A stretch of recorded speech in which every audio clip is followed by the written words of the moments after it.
Hello everyone, Dave from Erie Rapids back once again. Update video, handful of things. I'm not even going to just give it away, we're just going to get right into the updates itself. And the first one here is I did the Aiviq enclosure, the Aiviq species. We're not quite sure.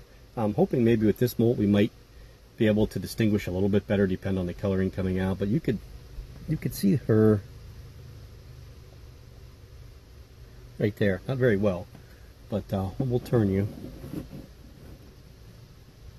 You could see how thick and plump she is, and she's shiny on the other side, so she'll be molting pretty soon. And the reason that I moved her when I saw her, she was in a 50 dram vial, and not that she wouldn't have molted in there perfectly fine, but I didn't want her to molt in there and then have to wait to get her out of there into something bigger. So I decided to go ahead and put her in something bigger now, so she has that room to molt and then make this her home.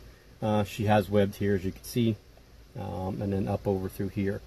I don't believe there's anything on the lid as of yet, so we're good there. I assume that this is where she'll end up staying. I was surprised she didn't utilize the leaves in front. If you guys remember, this is the one that I said I was going to do the vines on, and I did the vines, as you could see. I just don't like the way they contrast this wood, to be honest with you. I thought it would be a little bit different, but this wood just isn't representing, the actual foresty look of what wood is. It's driftwood, and that's what it looks like. And you can see here, I have the vine coming down, just going to the ground, but this leaf is blocking it. So I'm going to move that leaf, hopefully, over to the other side, so you guys will be able to see this a little bit better. I expected the tarantula to build a web right there on the leaves, but it didn't. It built it in the backside. So, okay, so that's the first part, and we'll move on to the rest of the updates. Okay, so update number 2, once it focuses. I think I jinxed myself. Remember we were talking about the Hapalopa species Columbia large when I did the Columbia worldwide tour video. 2 days later, this one molted and it's a mature male. So yeah, so now I have a mature male Hapalopa species Columbia large. This is the 4th male that I've had out of the 5 that I've raised. I don't know what I want to do with it. I've had people offer to buy it. I really wanted to do like a breeding loan, but I really don't want to spend the money to ship them, just because, the other males that I've sent out, none of them have survived. So not the shipping, but the female. And I just don't have the desire to spend $50 to send them out to somebody in the hopes that we make, 60 little babies and I get 30 of them back. It just doesn't seem profitable to me in the end. So I may just end up keeping him here, unless I can find maybe a deal to trade him. That would be maybe something different. But yeah, or just sell him outright. That would be more preferable to me, because then I can just sell him, ship him. Once he gets there, then I have that money to use for maybe buying a new one, or whatever else I may look at. But this is one of those staple tarantulas that you almost have to have in your collection, and I'll hate to be without one. I mean, I'm without the versicolors right now, and I think I mentioned that the versicolor sacks weren't any good for my male that I sent. They were both tried, so I won't be having any baby versi. So there's 2 staple tarantulas I think that everybody should have in their collection. When they get to that certain point where they have a multitude of them, and pretty soon I'm not going to have either one of them. So okay, so yeah, mature male Hapalopa species Columbia large. Let's move on to the next one. Okay, and this is one of the new ones that came in from Pelt Frictions. This is the Selma Kasnia Cavor Ricky. Again, I'm not really sure the common name. And I tried to feed it, it didn't want it, so I'm assuming that it's going to mold. It hasn't dug at all, hasn't webbed at all. It does move around quite often. It's actually moving in circles around that bush a lot. So so far it's doing okay. I don't believe that there's anything wrong with it. It just needs to mold. And you can see there's the starter burrow that I made for it, and it didn't take to it at all. I was kind of surprised. So that's that one. Let's update some more. Okay, so this little grape here is the Palma classy. Finally starting to show signs of pre-molt. This This one hasn't molted in at least a year, believe it or not, for a small little sling, at least a year. It still is showing absolutely zero color. Now, of course, now it's not going to show any color because it's pretty deep in pre-molt, but even before this, it was just, you know, a brown spider. So I'm hoping soon this one will molt and start to show a little bit of the new coloring, you know, the adult coloring. At least that's what I'm hoping. But it has been moving around lately, has been a little bit more up on top. So I'm kind of hoping that it's getting to that point now where it wants to molt, and hopefully within the next couple weeks we'll have a fresh looking Palma classy. Okay, here's the Peppabe Antonius. It's another one of the new arrivals that came last week from Pulp Frictions in the trade for the male GBB. It ate once, so it's doing well. It likes to sit out till I move its enclosure, then it just goes inside there and sits out. It may turn around and come out for us, but it's been pretty active so far. It's a water drinker. It likes to get into the water, and it splashes it out. Believe it or not, you could see the water spots outside of the water dish right now. It actually climbed in there the other day face first, and I don't know how it's actually getting it out, how the water is actually getting out of there, but it's because I haven't witnessed that, but that's what it's doing. All the way around that thing is wet, and there's some dirt that's inside of it, but it's doing well, and I'm pleased so far with what's going on. So yeah, let's move on to some other updates. Okay, this is more of an update on the container than it is the tarantula inside of it. Of course, you could see the Homoioma species blue is just an absolute wander machine. It moves around quite a bit. They do remind me a lot of Euathlus species that do quite, move quite a lot, or are very inquisitive.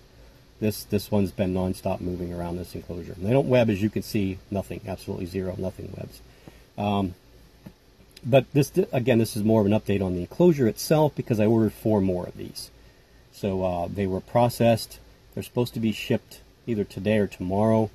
So I'm kind of hoping, that they'll be here in about 10 days. I think they were from a United States place, to be honest with you. I used the Wish app, so they were $2 a piece. So I got 4 of them, I think. Or did I get 5 of them? I can't remember. The whole entire thing with shipping was like $15.80 something. So I figured, I think I did get 4. So I thought that was a pretty good deal. And if I continue to like them, there's bigger sizes, so I can buy some bigger ones. I do have the ones like my OBT is in. There's 4 of those. So I can consider like the next size down from that, which is the square, but a little bit shorter than the deep ones that I have. So yeah, I'm gonna check into some of these and use a little bit of these for the intermediate size. Like this here, up to probably a 2-inch tarantula would be perfectly fine. Maybe even 2.5 inches in here. One that's not going to dig, and one that's not going to want to web everything. So, yeah, so got 4 more of them coming, so let's move on to the next update. Okay, so here's another sling that I rehoused from a vial to the baseball cube. This is one that I mentioned the other day that I wanted to do. This is the Cerrado Jaris Marshalli. Still pretty tiny. It's molted twice for me, but it's still pretty tiny. And it set up shop back here, right in the root of the plant. I gave it some bark there. I thought maybe it would go underneath there, but no, it went right there to the indention where the plant is. So now we have small Darlingi, and this one in these. The Darlingi will be needed to be fed soon because it molted, and when I fed it the other day, it didn't eat, so it's probably going to need to be fed. One other tidbit of information. Oh wait, let me get this other one down that I really want to show you guys. Just because I just love this tarantula. I just love the look of it. And as they get older, they're just spectacular looking too. So hold on. Okay, so the last update for today is going to be the Ornithoctonus oreotibialis. Once I get done with this, we're going to try and move the camera a little bit to see if we can get top view, but I have to move everything. The way the camera's set up right now, I can't really do that very easily. So hopefully we'll get some bonus stuff at the very end. We moved this one from the baseball cube to the softball cube. I think it was Saturday. It might have been Friday. I did find the Chilobrachys species cancroshawn that was in here passed away. I kind of had a feeling that it was, again, when you have your tarantulas for a certain amount of time, you start to learn some of their habits, and the ones that aren't out very often, the ones that are out, ones that you see every now and then, some pre-molt behaviors that you kind of pick up on. This one I had a bad feeling about, and I was pretty much right. So, again, it happens. It happens, and it's going to continue to happen. We can't keep them alive forever, and sometimes, there's issues when they molt. After molting, a lot of times they don't molt. Their sucking stomach, I guess you call that the trachea or the esophagus or whatever, doesn't molt with them, and they have no ability to ingest water or anything else, and they pass away. I think I said that right. I might not have, but there is an issue sometimes when they molt, and that's usually the biggest one. So that's the extent of the collection update for now. There isn't anything super major that needs to be updated. If there is, we'll do special updates as we go. When we have some tarantulas we've been waiting for a long time for them to molt, like the Palma olivicem and the male Nandu coloradobolosis, things like that. When those things happen, there'll be big events here, so we'll update those as we go. But I do like to show you guys some stuff that we've done, of course off film, and put them on film so you guys can see them. But yeah, so what I'm going to do is pause here real quick, and then I'm going to give you the helicopter view, or the facing view, see how we can set up the light and the camera without spooking this girl, hopefully girl, and we'll end with that. Okay, so here's the top view. It still seems to be kind of shadowy. I don't know why. It's kind of odd. It's like we're getting a reflection off the side or something. But that's it. Ornithoctonus Oreo tibialis. I guess I just wanted to make sure you guys got a somewhat clear view. We could probably home in just a little bit here and then see if we can focus. Like that's all the farther this will go. But we are going to try. I keep saying this, but I am going to actually try and just film something strictly with the handheld, and then I'll just, like I said, I'm going to use the SD card. We'll move it out of that, put it into the phone, so I can continue using the program that I am until I can learn how to use something different on the computer. My computer is giving me fits.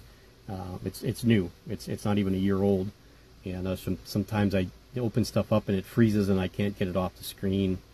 And I have hardly used it at all.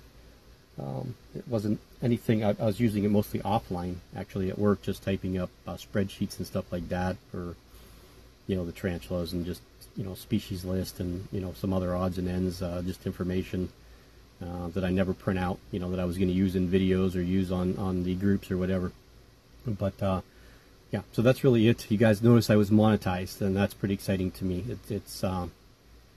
I did the ads. I hope the ads are okay. I hope they're not too much for you. I didn't really pay much attention. I know I did, I thought I did 6-second ad and then a overlay, but I watched my videos and I didn't see an overlay, so I don't really know where that overlay comes in. But I'm going to say it's just not for me, but anybody that you watch, if they do have the ads, take the 15 seconds or so to watch the ads, because that's how the ads are there, and the advertiser is paying YouTube. So if you really think about it, is 15 seconds going to hurt you to make sure that some of that money goes to the people that are actually making the videos? Not just myself personally, but all the people that are doing it that are monetized. We don't want YouTube to keep all the money, right? That would just be counterproductive for all of us. So not for them, but definitely for us. So yeah, let me know what you think. Hopefully, again, when I upload this, the monetization, I think I have to turn it on each video now, so I have to remember to do that. So yeah, that's it. We'll see everybody later. Hope you guys enjoyed this. Don't forget the big schmeal: like, comment, share, subscribe, hit the bell, and happy keeping.